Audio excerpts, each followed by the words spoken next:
Bienvenidos a nuestra primera emisión de Noticias Caracol para que usted arranque este día bien informado con muchas noticias, ¿no? Muchas noticias, son muy angustiosas las escenas que se están viviendo aquí en Bogotá, en una de las salas de urgencias de la EPS Saludcop. Noticias Caracol vio gente desmayada, gente llorando porque sencillamente no la atienden. No la atiende.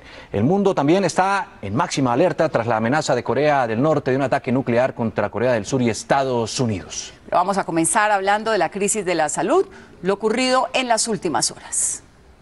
Los usuarios de la EPS Saludcop no aguantaron más y explotaron en una airada reacción por falta de atención en la urgencia de la intervenida empresa prestadora de salud. Estamos acá desde las 9 de la mañana, se supone que es una urgencia y han habido muchachas que se han desmayado ahí y no las han querido atender. Dice el médico que pronto la niña se está inventando el dolor. Mira, hay mucha gente ya que se ha dado cuenta desde que llegue esa niña hasta que grita el dolor. De gente desde anoche, desde las 9, desde las 8. Si ustedes entraron, gente tirada en el piso. Vuelta un 8. Los usuarios prácticamente empujaron al equipo de Noticias Caracol al interior de la EPS Saludcop para que pudiéramos mostrar lo que estaban viviendo, algunos desde la noche anterior, según las denuncias. Yo soy de un dolor de cabeza impresionante y me duele la gente, no me duele la EPS, me duele la gente que sufre de dolor. El defensor del pueblo, Jorge Armando Otálora, anunció acciones no solo contra esta EPS. Tengo quejas que hay personas desde el día de ayer solicitando este servicio. Otálora anunció que recorrerá las instituciones de salud para verificar que a la gente se le cumpla con este derecho fundamental. Y así respondió a Noticias Caracol el gerente de Saludcop para la sede del norte de Bogotá, Luis Felipe Cano, quien dijo que se mejorará la atención a las personas. Señor gerente, hubo un compromiso con la Defensoría que todas las personas aquí van a ser atendidas, ¿cierto? Claro, el servicio de urgencias esa es nuestra obligación. Claro. Gerente, ¿le duele tener a la gente en el piso o no? Claro, no, eso es muy complicado, la demanda del servicio de urgencias es muy alta y nuevamente estamos ubicando a los pacientes en una situación que amerite y que mejore su situación de salud. Bueno, pero a lo que ha pasado con Saludcop se suman otros dramas. Juanita Gómez está en el Hospital Santa Clara de Bogotá, que es escenario en las últimas horas de más angustias de decenas de pacientes que incluso están siendo atendidos en el piso. Juanita, adelante, ¿cuál es la situación? Buenos días, Vanessa. La situación sigue siendo muy difícil, continúa el hacinamiento. Hay cientos de pacientes que tienen que ser atendidos, como usted lo mencionaba, en el piso, en sillas o en camillas. Hablemos rápidamente con algunos de ellos. Buenos días, ¿cuántos días lleva usted acá? Yo tengo más de 15 de estar acá y vine, yo no sé por qué fue que yo vine acá al hospital. ¿Cómo se siente en este momento? Yo me siento muy mal y ya me dieron la salida. Muchísimas gracias, pero hablemos también con el gerente para que nos explique un poco por qué está fallando el sistema, qué es lo que está pasando, doctor Hugo Méndez. Buenos días, nosotros hemos venido denunciando esta situación, las EPS no están autorizando los exámenes, por lo cual los pacientes nos quedan acá más días de lo que deberían quedarse. Las EPS al no autorizar interfieren en la prestación del servicio, las EPS no están pagando al Hospital Santa Clara, le deben más de 60.000 millones de pesos, si vamos a ver una sola EPS como van a vivir, le deben más de 5.000 millones de pesos, no nos da cita para conciliar y nosotros no podemos prestarles los mejores servicios a nuestra comunidad. Muchísimas gracias, veamos cómo transcurren las horas acá en la unidad de urgencias del Santa Clara. Así lucen los pasillos de urgencias del Hospital Santa Clara, donde hay hacinamiento, abuelos en el piso, hombres malheridos que llevan esperando horas, incluso días por atención médica. Oscar Torres lleva 2 noches en este rincón, tiene leucemia. Uno como humano necesita ese calor y muchas veces durar una noche sentado acá. Doña Carmen Romero completa 3 días en el piso. Pues no sé a qué horas me atenderán ayer, me atienden poco. El hospital tiene capacidad para 11 personas en urgencias, pero en este momento atiende a más de 130. El gerente del hospital, Hugo Méndez, asegura que esto ocurre porque las EPS no aprueban procedimientos para los pacientes. Nosotros no podemos devolver los pacientes, nuestra obligación es estabilizar al paciente. Lo mismo sucede en el hospital de Bosa, segundo nivel, donde la personería distrital está investigando la muerte de 2 menores de edad, al parecer por negligencia. Mientras tanto, la EPS Capital Salud comenzó a operar más temprano en un intento por mejorar el servicio. Sin embargo, hubo quejas por parte de los usuarios. No nos atienden como debe ser y más a los abuelitos. El secretario de Salud, Guillermo Alfonso Jaramillo, aseguró que la situación de la EPS debe resolverse cuanto antes. o lo solucionan o lo solucionan, o tenemos que tomarnos la empresa. La personería le pide a la Superintendencia de Salud intervenir inmediatamente. Capital Salud EPS. En el Hospital El Tunal, en el sur de Bogotá, también se vive una situación similar. Los pacientes tienen que esperar varias horas en la sala de urgencia por atención. Vamos en vivo a ese centro asistencial donde está Catalina Gómez. ¿Qué pasa a esta hora en el Hospital El Tunal? Catalina, buenos días. Juan Diego, buenos días. Justamente llegamos aquí a las 5 de la mañana con el personero distrital, quien ha hecho un recorrido por los diferentes centros asistenciales para evaluar la situación que se vive en cada uno de los hospitales. Ellos nos hablaban que este es el mes donde más visitas a hospitales se han hecho en la historia de la personería, pero también es porque hay un pico de enfermedades respiratorias bastante alto, y también estamos aquí hace varias horas registrando como muchas personas hacen filas, han tenido que esperar para que les den una autorización de salida, para que les formulen algunos exámenes. Una persona lleva incluso 5 días esperando para ser atendido y que le den salida por unos cálculos renales que padece. Las urgencias hospitalarias de los menores también registran a esta hora algunas complicaciones. Sin embargo, aquí se encuentra con nosotros el gerente del Hospital El Tunal, Omar Augusto Silva, para hablarnos de la situación que se registra en este hospital. Director, ¿qué es lo que sucede y cuál es la respuesta que se le dará a los usuarios? Sí, claro, muy buenos días. A ver, nosotros en este momento tenemos el reflejo en los hospitales, en las urgencias de Bogotá, es el reflejo de la crisis que venimos denunciando desde el año pasado, la crisis de la salud en Colombia. Esto es la falla que venimos diciendo, es que las EPS ya no pueden funcionar más. La ley 100 está fallando y viene fallando, y esto se viene reflejando acá en los hospitales, pero no solamente los hospitales públicos, los hospitales privados, todos estamos igual en el manejo que se está haciendo en este momento del sistema. Nosotros hemos denunciado esto, no solo la personería lo sabe desde el año pasado, lo sabe también el Ministerio de Salud. Director, muchísimas gracias. También el personero destacado, más bien lamentaba que la situación es la misma en todos los hospitales. La personería llega y de inmediato se abren las puertas de consulta externa y de inmediato se empieza a atender a los pacientes. Además, aquí se registran en este momento 98 personas en urgencias. Obviamente no son todas las camas que están disponibles para ellos. Seguiremos entonces atentos a lo que registre la personería en el Hospital El Tunal, en el sur de Bogotá. Catalina Gómez, Noticias Caracol. 6:34 de la mañana, el sepelio del colombiano muerto, según testigos, a manos de militares venezolanos en Arauca, en la frontera entre ambos países, se convirtió en un acto de protesta contra las autoridades de Venezuela. El cuerpo del joven fue llevado hasta el vecino país como señal de exigencia de justicia. Muy temprano, el féretro del canoero Luis Humberto Cáceres fue llevado por unos 300 lancheros hasta Venezuela. La infantería de Marina abatió a un civil. Frente al puesto de la infantería del vecino país se detuvieron y protestaron por su muerte. Que acaba de dejar una esposa, 2 hijos, órfanos. Los transportadores recorrieron la ruta que hacía el lunes el joven en su canoa antes de que, según testigos, un militar venezolano le disparara por no detenerse. La madre de la víctima clamó porque el caso no quede impune. Lo único que pido es que se haga justicia por lo de mi hijo, a los cancilleres, a los que me puedan ayudar, a las naciones, los que me puedan ayudar. Horas más tarde, el sepelio de Cáceres, que dejó huérfanas a 2 niñas de 4 y 6 años, se convirtió en otro acto de protesta.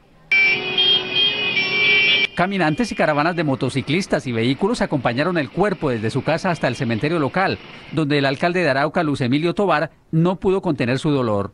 La alcaldía de Arauca, a nombre de los araucanos, manifiesta su rechazo abierto por la forma como murió este joven araucano. En segundo lugar,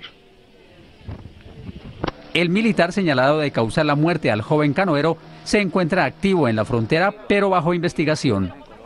La gravedad del hecho obligó al comandante de la 6ª División de Infantería de Marina de Venezuela a desplazarse a la frontera con Arauca. Allí aseguró que el caso está en investigación.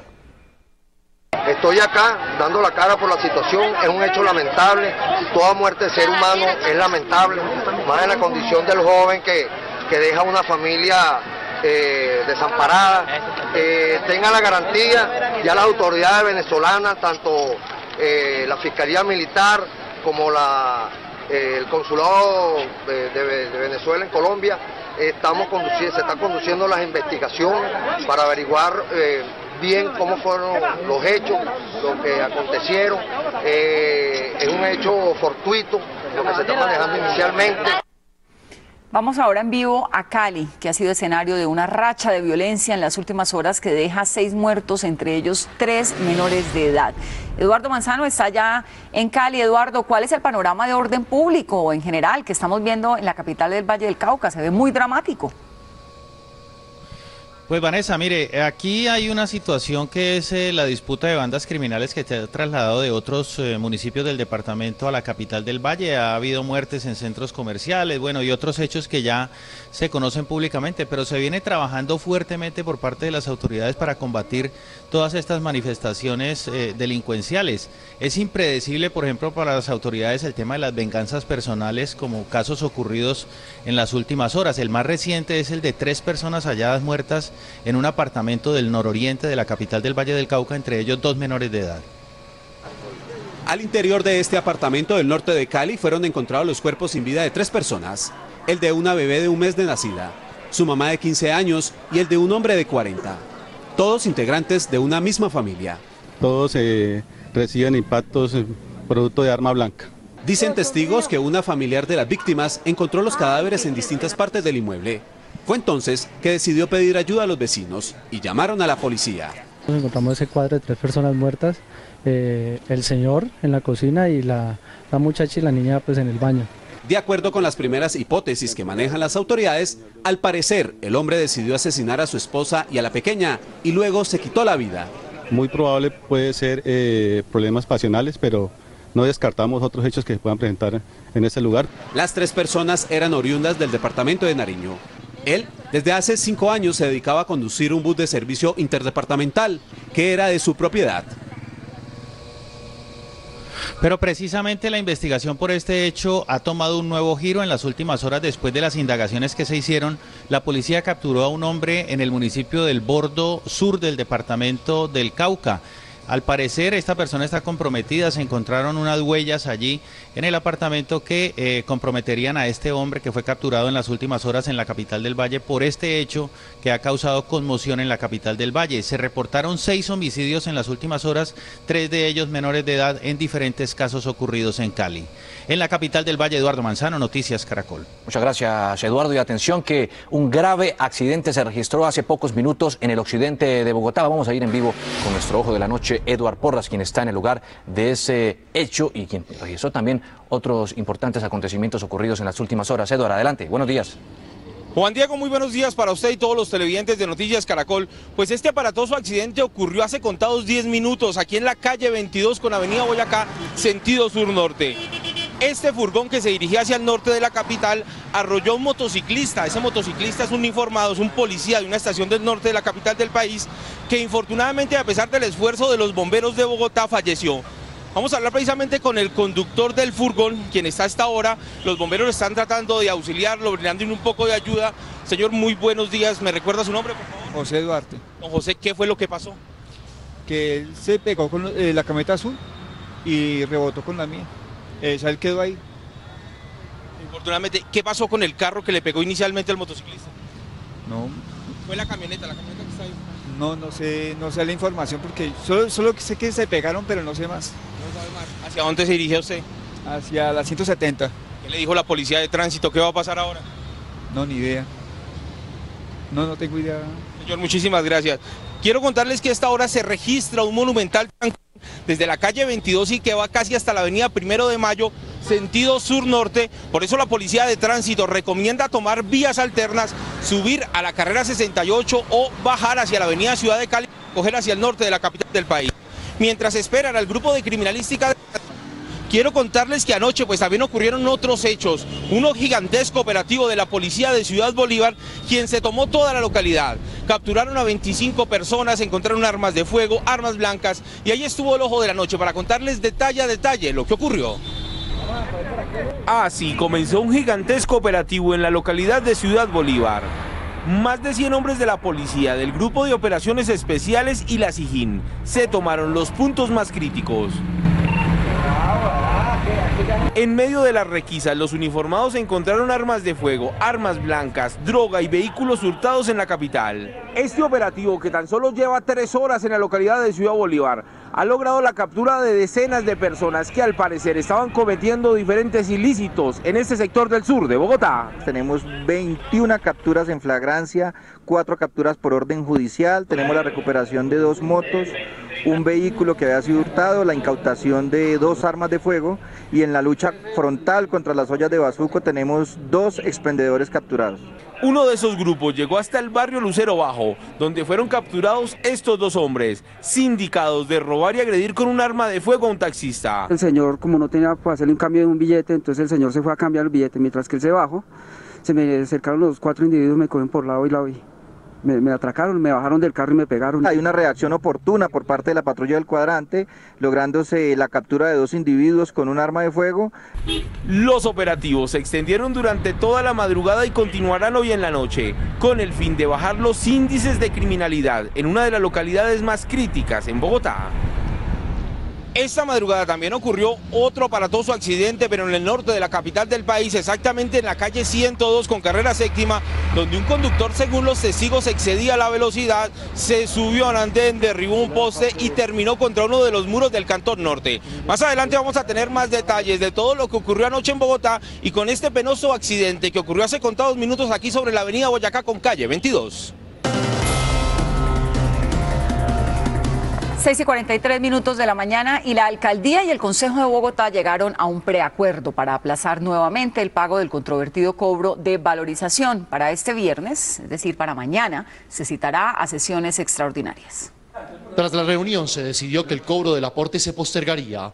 Aplazar cuanto sea necesario, aplazar el cobro de estas obras de valorización. Hoy se manejó una posibilidad de facturación en el segundo semestre de este año. En el preacuerdo se establece que se construirían 14 obras por valorización y 24 por cupo de endeudamiento. De esta manera se aliviaría el bolsillo de los ciudadanos. Que 850.000 millones que tenían que pagar antes, ahora solo van a pagar 400.000. Todavía no está claro qué pasará con los ciudadanos que ya pagaron valorización. El día viernes vamos a tener una respuesta cuando haya concluido la primera fase de esta construcción de lo que yo denomino un consenso por la ciudad. Los concejales que no han participado del preacuerdo tienen reparos al estudio de 2 proyectos. Con la decisión del gobierno nos van a meter en 2 problemas que no resuelven ni la crisis de la valorización y que mucho menos va a resolver la discusión sobre las obras que deben ser financiadas con un eventual cupo de endeudamiento. Hablan y ¿dónde está la solución? Este jueves en la tarde continuará la mesa de trabajo para determinar el articulado que se presentará al Consejo. En un momento tendremos nuevos detalles de la primicia de Noticias Caracol sobre la destitución del secretario de Gobierno de Bogotá, Guillermo Asprilla, quien fue sancionado por la Procuraduría, inhabilitándolo por 12 años para desempeñar cargos públicos. Y más adelante les tendremos nuevos reportes en vivo de la crítica y dolorosa situación que se está viviendo en las salas de urgencias de los hospitales El Tunal y Santa Clara en Bogotá. Hay pacientes que deben esperar varios días en los pasillos. Juanita Gómez está allá en el Hospital Santa Clara y Catalina Gómez en El Tunal. Eduardo Manzano nos contará desde Cali nuevos detalles de la racha de violencia que se registró en las últimas horas en la capital del Valle y que dejó 6 muertos, entre ellos 3 menores de edad. En uno de los casos donde se presentó un triple homicidio ya hay un capturado. En Antioquia, los índices de víctimas por las minas antipersonal se han incrementado hasta en un 300%, siendo los militares quienes ponen la mayor cuota de víctimas. Juan Pablo López nos reportará en vivo desde el Batallón de Sanidad de la 4ª Brigada en Medellín. Las autoridades tienen plenamente identificadas a las 2 mujeres señaladas de estafar a más de 3.000 personas en el área metropolitana de Barranquilla. Según los afectados, estas les exigían dinero a cambio de tramitarles los documentos para que se beneficiaran con una de las viviendas gratis del gobierno nacional. La ilusión de tener vivienda propia se derrumbó para Zenit Solano. Ella es una de las 3.000 personas que presuntamente resultaron estafadas por 2 mujeres que a cambio de dinero les aseguraron un formulario para que se beneficiaran con una de las viviendas gratuitas del gobierno nacional. Yo metí los 3 hijos míos y mi persona, fueron 4, de 15.000 pesos, unos 60.000 pesos que con la necesidad del mundo los saqué para esperanza en una vivienda. Las mujeres que abrieron oficinas en esta casa del área metropolitana de Barranquilla subían la cuota a medida que iban llegando incautos. La señora Emilce me dijo que si daba 20.000 pesos, si salía favorecida, la casa me la daban con nevera, estufa y una compra. Yo di 100.000 pesos. Las señaladas de la millonaria estafa dijeron a las autoridades ser funcionarias del Departamento para la Prosperidad Social. Que eran del DPS, cosa que es falso, y les di un término perentorio para presentar la documentación a esta secretaría y no lo hicieron. Los afectados esperan recuperar su dinero una vez las autoridades capturen a las falsas funcionarias del gobierno. La Personería de Medellín denunció una crítica situación de los internos de la cárcel de Bellavista, a la que un fallo del Tribunal Superior de esa ciudad prohibió el ingreso de más presos. A raíz de esta situación, los calabozos del Palacio de Justicia sufrieron las consecuencias. Esta es la situación en la que viven cerca de 70 personas que permanecen en custodia de las autoridades y que tuvieron que pasar varios días en los calabozos del Palacio de la Justicia de Medellín, ante la prohibición del Tribunal Superior de esta ciudad de trasladar más presos a la cárcel de Bellavista. Ocurrió que el IMPEC durante varios días, 12, 15 días, dejó la gente ahí represada. Los problemas propios del encierro y el hacinamiento no dieron espera. No hay las suficientes unidades sanitarias, no tenían la cercanía con la familia ni con sus abogados en manera debida. La situación de insalubridad era muy grave. La Personería de Medellín denunció una grave situación de hacinamiento en la cárcel de Bellavista, el principal centro penitenciario de Antioquia. El 207% de hacinamiento, de una capacidad de 2.424 personas, hoy tenemos más de 7.400 internos. Noticias Caracol intentó hablar con las directivas del IMPEC en Antioquia, pero no fue posible. El alcalde Gustavo Petro será citado como testigo en el juicio contra el polémico abogado Álvaro Dávila, que según la Fiscalía fue pieza clave en el carrusel de la contratación en Bogotá. En el escrito de acusación en contra de Dávila, el ente investigador reveló la supuesta estrategia usada para defraudar a la ciudad. Serán más de 70 testigos los que la Fiscalía citará al juicio en contra del abogado Álvaro Dávila, a quien señala de estar detrás de la estrategia para que los contratistas pagaran las comisiones al exalcalde Samuel Moreno y a su hermano Iván Moreno por la concesión de obras en Bogotá.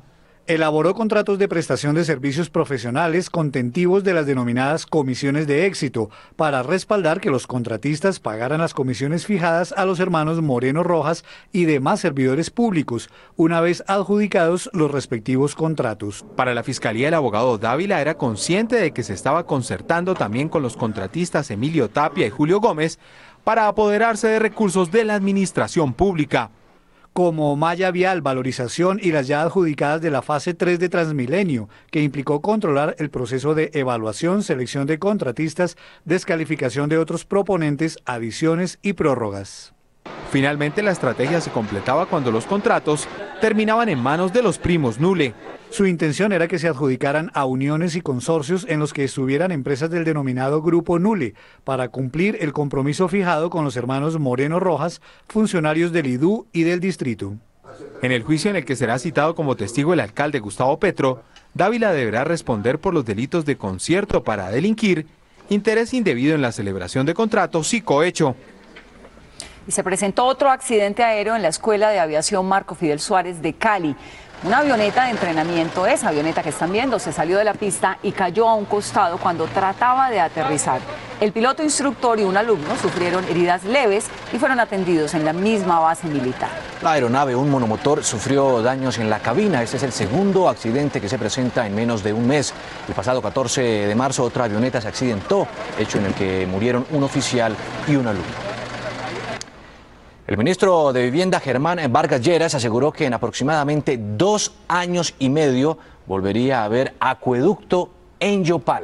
Durante un debate de control político en la Cámara de Representantes, Vargas Lleras señaló que el inicio de las obras depende de la realización de un estudio que ya se adjudicó, pero que tiene 1 año de plazo para ser entregado. El ministro de Vivienda agregó que los responsables de la crisis del agua en Yopal, que desde hace cerca de 2 años tiene sin acueducto al municipio, son los gobernantes locales por la demora en la contratación de los estudios. El tiempo que estipuló el contrato suscrito por la alcaldía para la terminación de los diseños y trazados, más la apertura del proceso licitatorio, más el inicio de la ejecución de la obra, no será menos de 2 años y medio. 6:53 de la mañana, periodistas de Ibagué denuncian amenazas por parte de bandas delincuenciales que controlan el microtráfico en barrios del sur de esa ciudad. En Ibagué, las disputas por el poder del manejo del microtráfico se ha convertido en la noticia que a diario deben registrar los periodistas locales. Según el periodista Juan Manuel Escobar, fue amenazado por uno de los líderes de este negocio en la ciudad. Hablamos de alias Leo Maleo. Esa persona se da cuenta que por los medios de comunicación está siendo acusada de haber sido, por las autoridades, de haber sido la responsable de la muerte de un hombre que posteriormente incineraron. A partir de ese momento empiezan las amenazas de esta persona en contra mí, en contra de otros periodistas. Este periodista dedicado al cubrimiento judicial dice que la presión de estos grupos es tal que el ingreso a los barrios donde se mueve este negocio está vedado. Ni siquiera podemos ingresar acompañados con la policía, porque es que ni la policía en muchas oportunidades ha logrado o ha podido ingresar a ese barrio, siempre los han recibido a bala. Por su parte, el comandante de la policía de Ibagué, el coronel Fernando Murillo, afirmó que la labor de los comunicadores está garantizada. Sí existen 2 bandas de delincuencia común especialmente que tienen una confrontación. A través de las denuncias de los medios de comunicación es donde aparece la supuesta amenaza contra este periodista. Ibagué está incluida dentro de las ciudades donde el presidente Santos ordenó desmantelar en 60 días las bandas dedicadas al microtráfico. La iglesia, reconocida como la más tradicional de Manizales, completa 28 meses semidestruida por un incendio.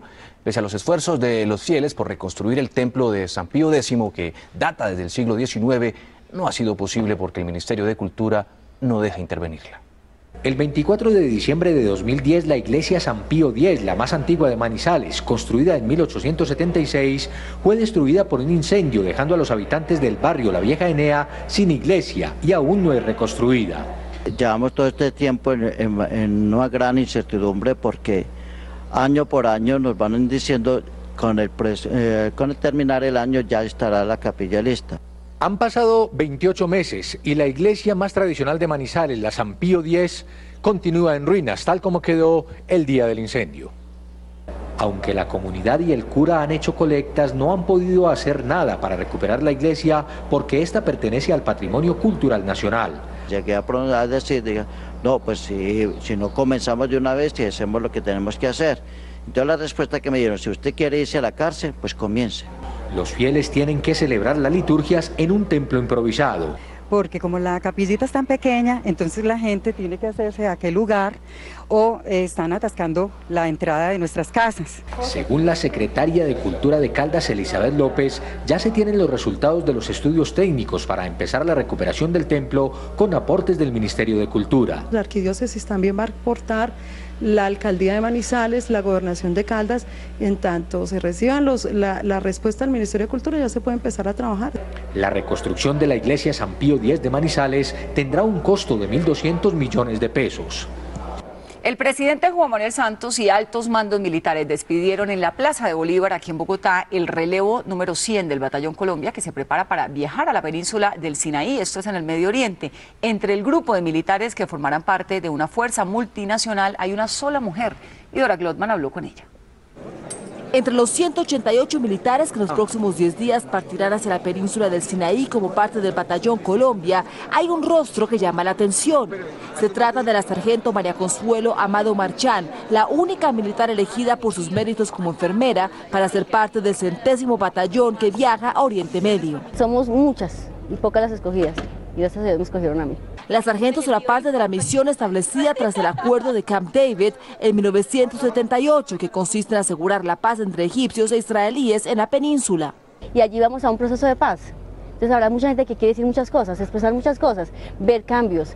Pero su hijo de 10 años no sabe de convenios ni de acuerdos internacionales. Solo sabe que durante 10 meses su mamá no estará con él. No me usted, pero me siento orgullosa de la mamá. La sargento, con 17 años en el ejército, tiene un hijo de 21 años, además del menor. Porque es que yo quiero estar con mi mamá.